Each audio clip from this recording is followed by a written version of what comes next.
हार का वजह जो है सो ईवीएम है। देखिए, रुदाली जो ये लोग बन रहे हैं ना, ये और कांग्रेस पार्टी लगातार रुदालियों की तरह जो बात कर रहे हैं, ऐसे ही करते रहे, इनका वजूद साफ हो जाएगा। दूसरा बात, हार की समीक्षा बैठक में नेता नहीं चुना जाता है। ये इनसिक्योरिटी है, असुरक्षा की भावना कि 25 विधायक जो जीते हैं कल को रिवोल्ट नहीं कर दें, जो कि करेंगे ही करेंगे। और एक बहुत बड़े क्रेडिबिलिटी क्राइसिस से आरजेडी गुजर रही है कि जहां पे कार्यकर्ताओं की निष्ठा, कार्यकर्ताओं के लगन, उन सबको नजरअंदाज करते हुए सिर्फ पैसों को तवज्जो दी जा रही है, वो भी एक बाहरी के द्वारा। ये एक तरह से जिस तरह से हिंदुस्तान पे ईस्ट इंडिया शासन कर रहा था, आरजेडी पे एक हरियाणा का व्यक्ति शासन कर रहा है। नहीं, लेकिन इन सब के बीच लालू था और उन्होंने कहा कि ये हमारा परिवार का मसला है, हम लोग सुलटा लेंगे, मीटिंग में उन्होंने कहा। इसके अलावा ये तो बात आपको बताई गई ना, लालू जी ने बयान नहीं दिया ऑफिशियल आके, ये तो कहा गया कि लालू जी ने ये कहा है। और दूसरी बात, अभी लालू जी के पास ऑप्शन भी क्या है? बूढ़ा शेर अगर बूढ़ा हो जाए तो वो मुंह में कंगन दबा के बैठता है, सोने का कंगन। अगल बगल आते जाते लोगों को देख के कहता है, आओ सोने का कंगन ले लो, मेरे किस काम का है। फिर कोई उससे सोने का कंगन लेने जाता है, तब उसको शिकार मिल जाता है। तो लालू जी की हालत वही बूढ़े शेर की हो गई है, मुंह में कंगन दबा के बैठे हुए हैं। एक शब्द बकार नहीं फूट रहा है कि घर में क्या हो रहा है, पार्टी में क्या हो रहा है।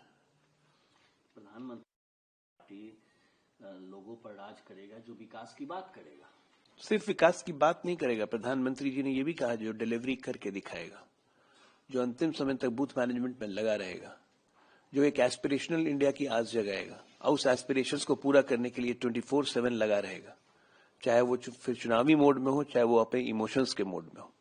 तो इन सारे मोड्स पे प्रधानमंत्री ने कहा कि और भारतीय जनता पार्टी, उसका शीर्ष नेतृत्व, उसके तमाम कैडर्स इसी मोड में रहते हैं। और जेएमएम बंधन है उसको रिव्यू करेंगे, उस ठीकरा बिहार के चुनाव पर फोड़ा कि जिस तरह से हम लोग के साथ व्यवहार हुआ वो ठीक नहीं है, सीट मैनेजमेंट, सीट अरेंजमेंट को लेकर। तब तो मैंने ठीक ही कहा था ना, बम फूट गया, हेमंत अब जीवंत हो गए। अब देखिए जीवंत हेमंत क्या क्या गोल खिलाते हैं। लेकिन सच्चाई ये है कि कांग्रेस पार्टी लायबिलिटी बन चुकी है, परजीवी बनते बनते अब लायबिलिटी बन गई है। ये अब सारे सहयोगी समझ रहे हैं, चाहे महाराष्ट्र हो, चाहे तमिलनाडु हो, चाहे उत्तर प्रदेश हो, बिहार हो। ममता दीदी ने तो लात मार के बाहर ही कर दिया, सहयोगी बनाती ही नहीं है। ये सारे सहयोगी समझ रहे हैं कि कांग्रेस अब एक बोझ है, एक ऐसा बोझ, एक ऐसा जोंक जो उनसे चिपक के उन्हीं का खून चूसती है।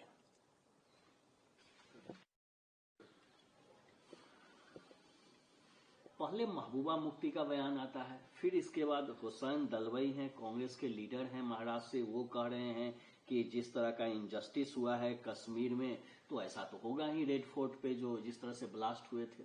कश्मीर का इनजस्टिस तो सबसे बड़ा ये हुआ था कि जब हिंदुओं को गजबाए हिंद के जज्बे के तहत पूरे श्रीनगर से खदेड़ दिया गया था, कहा गया था कि अपने माँ बेटियों को वहीं पर छोड़ के जाओ। वो इनजस्टिस इनको याद नहीं रहता है।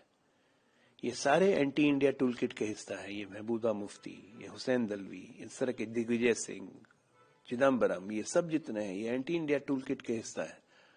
ये उस टूल किट के हिस्सा है जिसका एक ही लक्ष्य है कि भारत को इस्लामिक राष्ट्र बनाओ, आज नहीं 50 साल बाद, 70 साल बाद।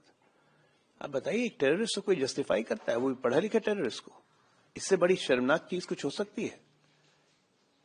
एक पढ़ा लिखा डॉक्टर टेररिस्ट क्यों बन रहा है भाई? क्या इनजस्टिस उसके साथ हुआ? सरकारी कॉलेज में तुम पढ़े, सब्सिडी पे पढ़े, तुम डॉक्टर बने थे, तुमने वो हिपोक्रेटिक ओथ ली थी सेवा करने की। ये सेवा है कि हम बम बना के बाकी लोग को उड़ाएंगे, हिंदुओं को मारेंगे?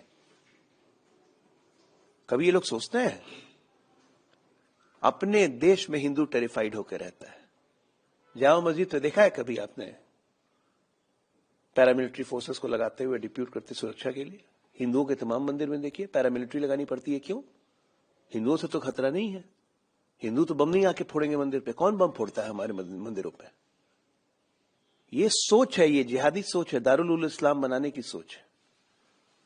और ये सोच अब पढ़े लिखों में घुस रही है। उन लोगों को डिस्करेज करने की जगह उनको एनकरेज करते हैं ये लोग। ये सॉफ्ट इंटेलेक्चुअल पावर देते हैं ऐसे लोगों को। नाश इनका होना जरूरी है।